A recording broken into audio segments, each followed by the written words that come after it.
We get asked so many questions since we've made the decision to travel the world, essentially. And although we have shined a light particularly on Chiang Mai, Thailand, because it's where we decided to predominantly live this past year and a couple of months, we have decided to also travel the world as well, which we will share with you in the very near future.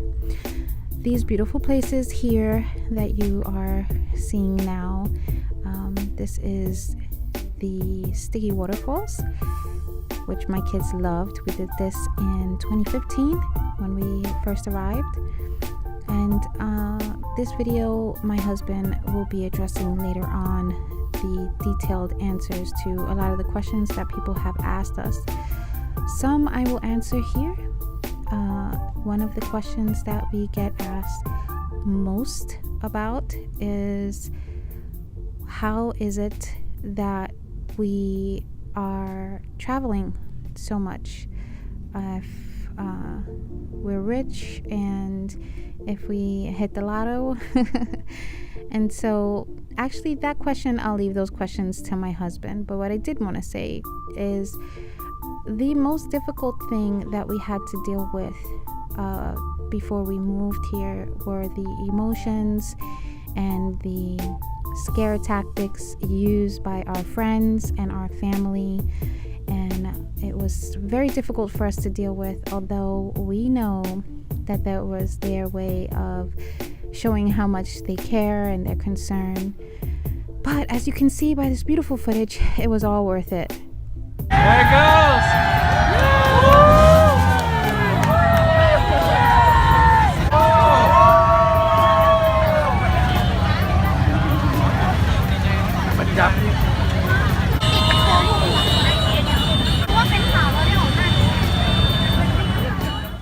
If there was any question I wanted to answer, it was that one.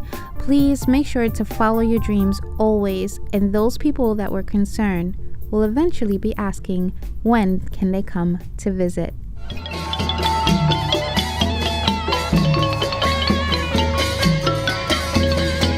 You got questions, I've got answers. I'm putting that in. That's the easy.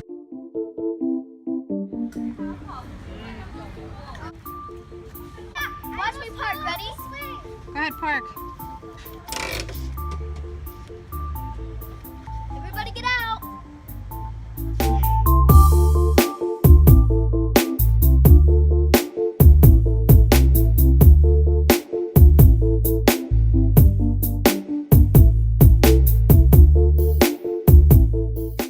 So people want to know if we hit the lotto, if we're rich.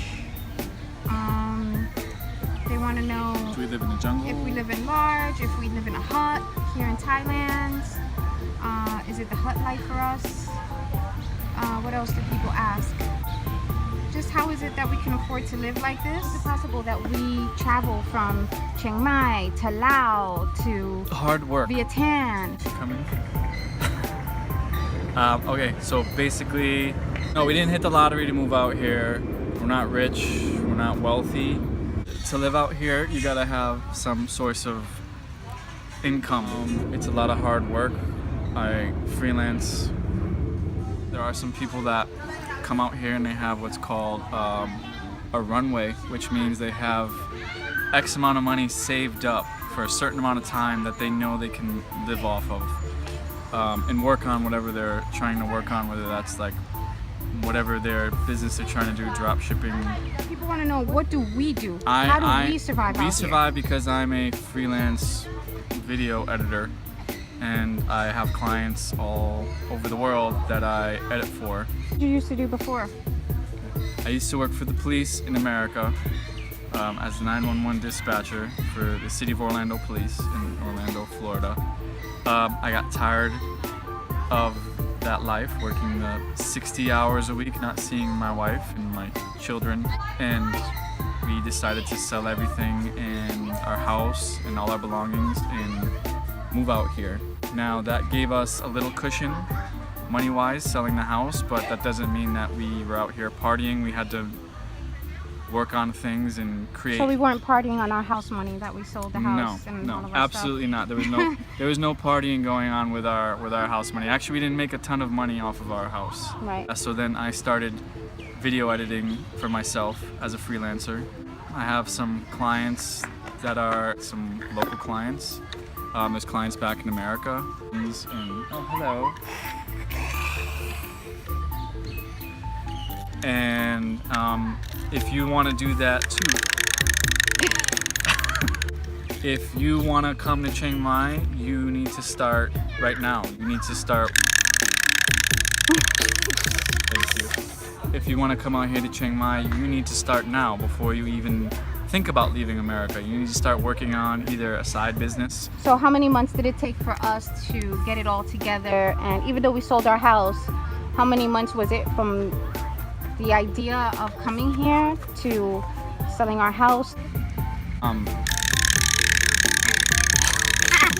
Started like a couple years before I left the police, we started talking about it, and then we didn't get really serious till about a year before to kind of start getting rid of things and selling things.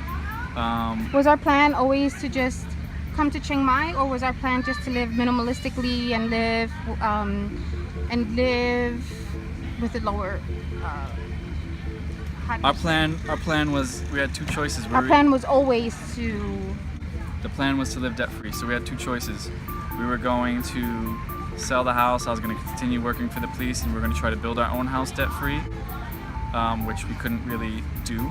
Or it was to come to Chiang Mai, build our business, live minimally for X amount of time until we had enough money to go home and build the house debt free. Right.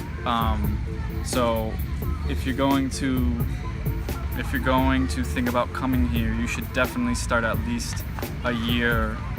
If you don't have income already outside of your job, if you can't work remotely with your job, you should start now.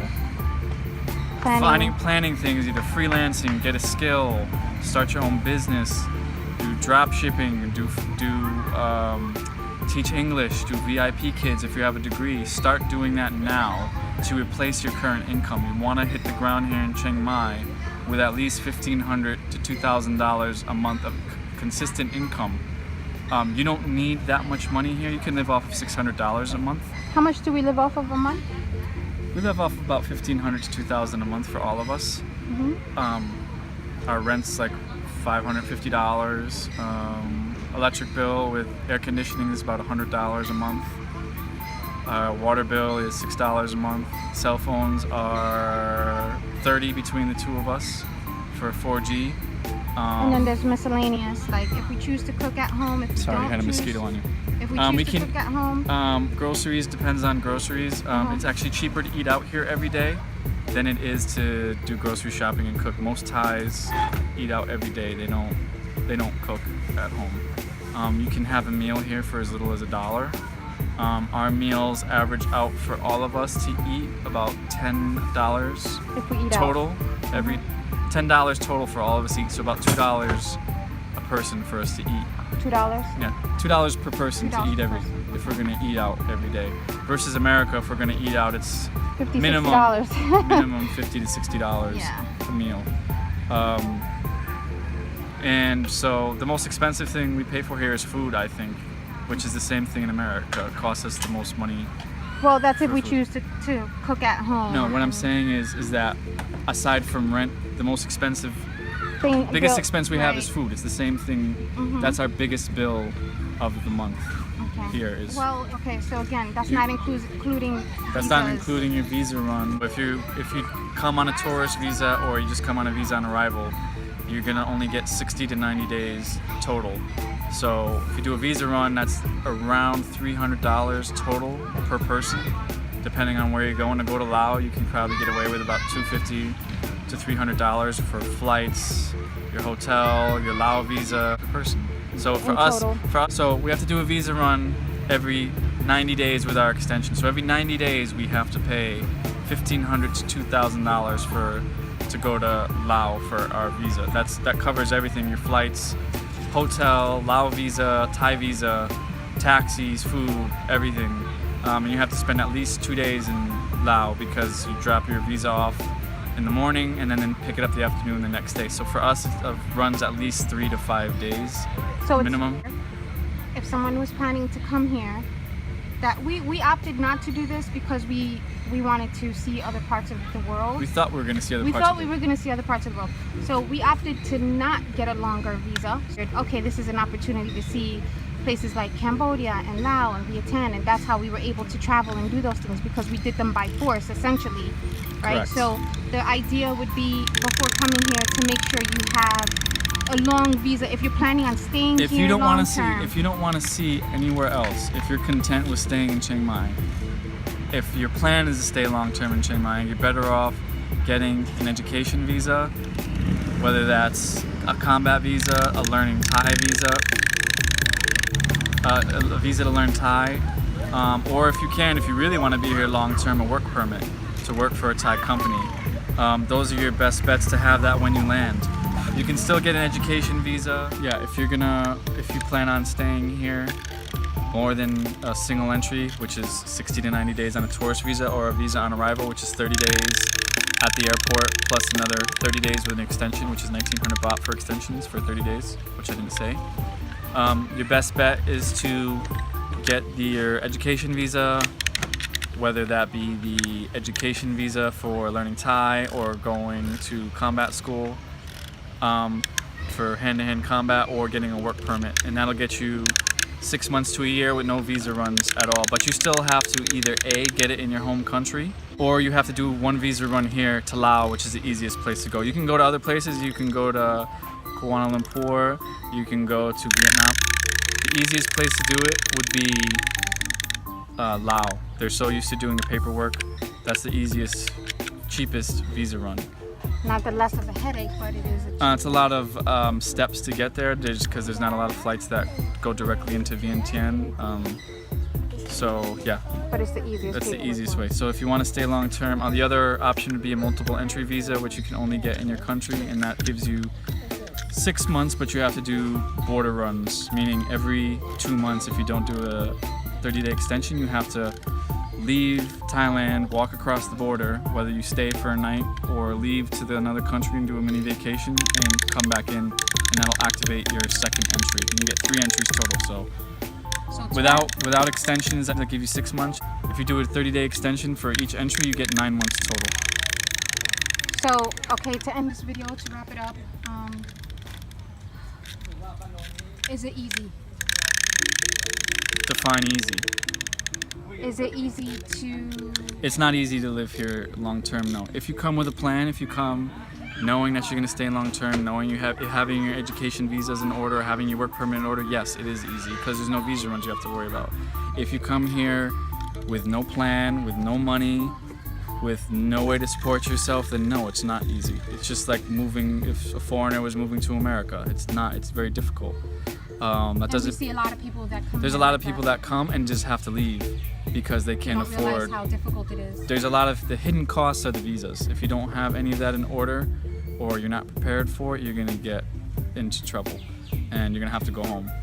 And if you don't want to do that, I suggest having your income in order and having your plan for your visas in order before you come. Come on. Peace.